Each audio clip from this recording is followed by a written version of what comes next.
This is a Fox News Alert. I'm Brett Baer in Washington. President Obama is trying to defuse an explosive situation with Israel's prime minister over nuclear negotiations with Iran. Prime Minister Benjamin Netanyahu is in the U.S. to speak to Congress tomorrow. A short time ago, President Obama tried to minimize their differences and blame a familiar foe.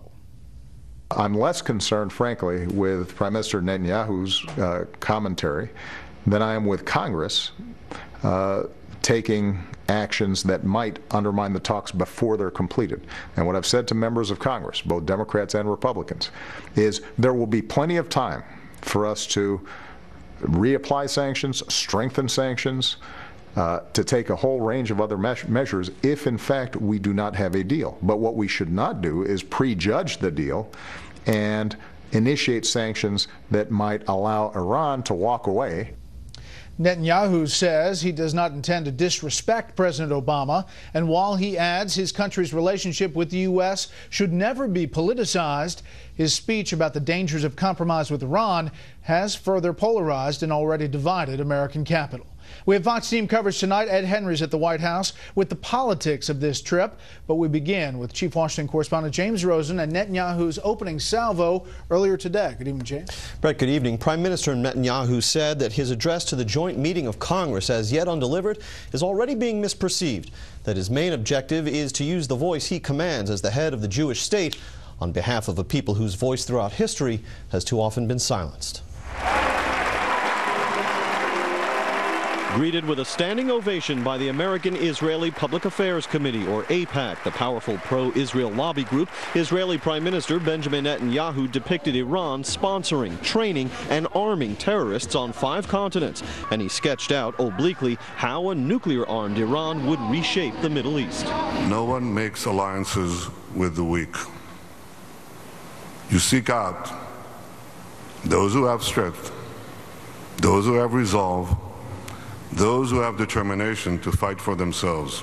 Israel's dispute with the Obama administration over Iran, the prime minister likened to a family disagreement and said the alliance will weather it and grow stronger, even as Netanyahu explained, again obliquely, why he thinks President Obama misunderstands the Iranian threat. America is the strongest power in the world. Israel is strong, but it's much more vulnerable.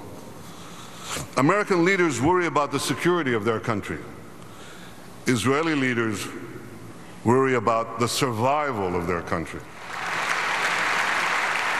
Hours earlier in Europe, Secretary of State John Kerry met again with Iran's foreign minister as part of the multilateral P5+1 talks aimed at reining in Iran's nuclear program in exchange for sanctions relief. The Israelis fear the final accord will allow Tehran to keep its massive uranium enrichment apparatus and contain an expiration date of 10 to 15 years, after which Iran could conceivably proceed unimpeded to a nuclear weapons capability. With negotiators working to strike a deal by March 24, Kerry warned the Israelis, this time explicitly, not to try to torpedo the talks with unauthorized leaks. We are concerned by reports that suggest selective details of the ongoing negotiations will be discussed publicly in the coming days.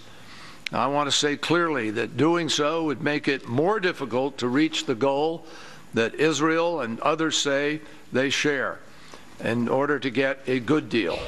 The AIPAC crowd also heard from the U.S. ambassador to the United Nations, Samantha Power, who rebuked the Palestinians for unilateral moves at the UN and the Israelis for expanded settlement activity.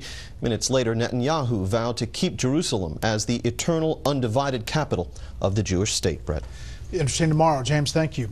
While the Obama administration boasts that U.S.-Israeli relations have never been stronger, the tension between the two leaders has been almost palpable. Chief White House correspondent Ed Henry has that part of the story tonight. That bond is unbreakable. President Obama and his top aides appear to be backpedaling a bit after initially attacking Israeli Prime Minister Benjamin Netanyahu's visit.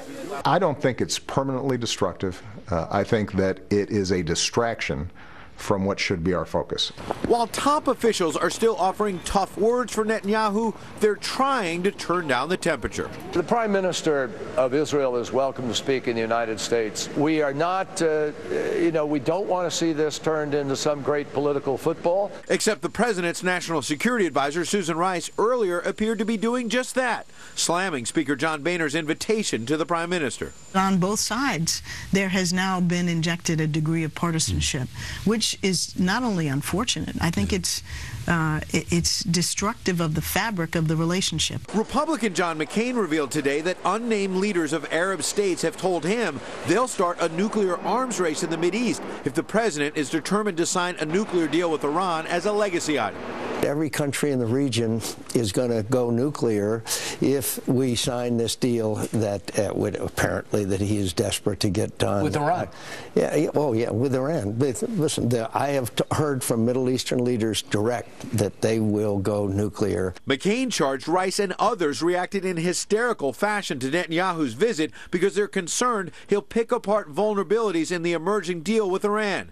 Today, the head of the UN's nuclear watchdog, known as the IAEA, said Iran is stonewalling on details about nuclear warhead research it conducted in the past. The agency is not in a position to provide credible assurance about the absence of undeclared nuclear material and activities in Iran, and therefore to conclude that all nuclear material in Iran is in peaceful activities. That appears to fly in the face of White House claims Iran has been cooperative. The international community has verified that Iran has lived up to the commitments that they made in the context of the Joint Plan of Action. Now, Ernest met the IAEA blessing Iran's compliance with one track, freezing nuclear activities, and officials here claim that's unrelated to Iran not cooperating on a second track, alleged explosives test. But the State Department has previously said all these questions have to be resolved, so the two tracks are essentially intertwined. Brett? Ed Henry live on the North Lawn. Ed, thank you. Fox News Channel will bring you Netanyahu's speech live tomorrow just before 11 Eastern. Our coverage starts with analysis from our special guest panel before and after the address. The Prime Minister of Israel addressing Congress. Don't miss it. The woman who most people believe would like to take over for President Obama in 2017 may finally be ready to make her intentions known officially. Chief Political Correspondent Carl Cameron is here tonight with an updated timeline for Hillary Clinton. Hi, Carl. First, let's talk about Mrs. Clinton and what she's saying about the big topic we're just talking about, the Netanyahu speech. Well, actually, she hasn't commented publicly about Netanyahu's visit, but she strongly supports the president's drive for a nuclear deal with Iran that Netanyahu so opposes. She's a tough critic of Israel's settlement policy. The last time she visited the Jewish state as Secretary of State was 2012. She gave Netanyahu a 45-minute lecture by phone in 2010, demanding he halt settlement expansion, which the Washington Post reports infuriated the prime minister. Clinton's going nowhere near Netanyahu's speech, but she is in D.C. tomorrow to be honored by Emily's List. The group raises millions for Democratic women candidates. Her team still leans towards an April launch, though some think she could wait till June. That could give Republicans like Jeb Bush a 6-month fundraising and message head start that could require Clinton to report a huge haul of perhaps $200 to $300 million just to catch up, and in the process totally alienate the anti-Wall Street Warren wing of the Democratic Party, which has never been that fond of her in the first place. Clinton's principles and courage were questioned this weekend in South Carolina by former Maryland Governor Martin O'Malley, who's running to Clinton's left and used a phrase referring to her husband's centrist deal cutting in the 90s, quote, "Triangulation is not a strategy that will move America forward. History celebrates profiles in courage, not profiles in convenience." There was plenty of Clinton bashing at CPAC, where Wisconsin Governor Scott Walker got a momentum boost Saturday. He was a close second in the straw poll to Rand Paul, who won it for the third time on the strength of his libertarian appeal to young voters who turn out in big numbers for CPAC. Tea Party darlings Ted Cruz and Ben Carson were third and fourth. Jeb Bush was fifth, underscoring his challenge with many conservatives.